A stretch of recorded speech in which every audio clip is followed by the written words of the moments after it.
গরমের মধ্যে যদি খুব কম সময় কম উপকরণে একটা পনিরের রেসিপি হয় কেমন হয়। এই যে যেটা বানাচ্ছি সেটা কিন্তু খেতে দুর্দান্ত হয়, আর লাগেও খুব কম সময় এবং কম উপকরণ। এর জন্য আমি ফুল ফ্যাট পনির নিয়েছি এবং পনিরগুলোকে একটু ফোক দিয়ে গেঁথে নিচ্ছি, যাতে এর মধ্যে সমস্ত মশলা সুন্দরভাবে ঢুকে যায়। এবারে এর মধ্যে একটু লেবু চিপে নিয়েছি। আমি এখানে 300 গ্রাম পনির নিয়েছিলাম। লেবু চিপে নিয়ে এর মধ্যে এরপরে একে একে দিয়ে দেব প্রায় 150 থেকে 250 গ্রাম টক দই।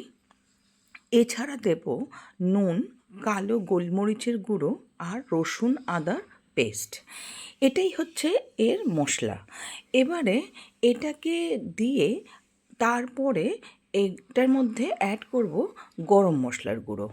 এবারে এই সমস্ত কিছু উপকরণকে একসাথে খুব সুন্দরভাবে হাতের সাহায্যে মাখিয়ে নেব, আর তারপরে আধা ঘন্টা থেকে 45 মিনিট বা 1 ঘন্টা আমি রেস্টিং টাইম দেব। আমি আধ ঘন্টা দিয়েছিলাম, তোমরা চাইলে তার বেশিও দিতে পারো। এবারে কড়াইতে আমি সাদা তেল গরম করে এর মধ্যে একটা শুকনো লঙ্কা ফোড়ন দিয়েছি আর জিরে ফোড়ন দিয়েছি।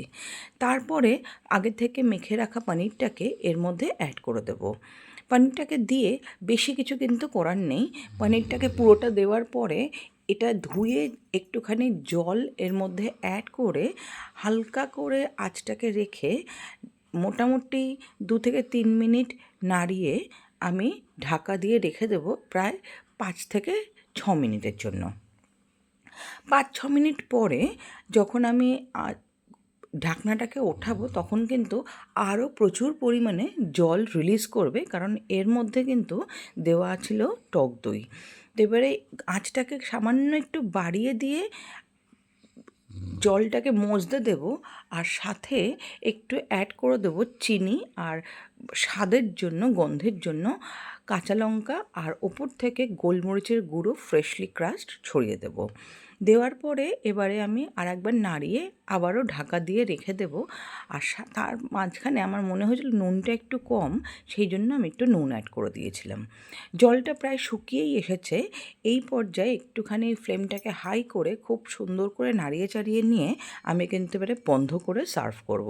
রুটি বা পরোটার সাথে বা নানের সাথে কিন্তু জমে যাবে এই কালি মির্চ পনিরটা। তো কেমন লাগলো অবশ্যই কিন্তু কমেন্ট করে জানাবে, আর ফেসবুক থেকে দেখলে পরে অবশ্যই পেজটাকে ফলো করো, আর ইউটিউব থেকে দেখলে পরে লাইক শেয়ার সাবস্ক্রাইব করতে ভুলো না।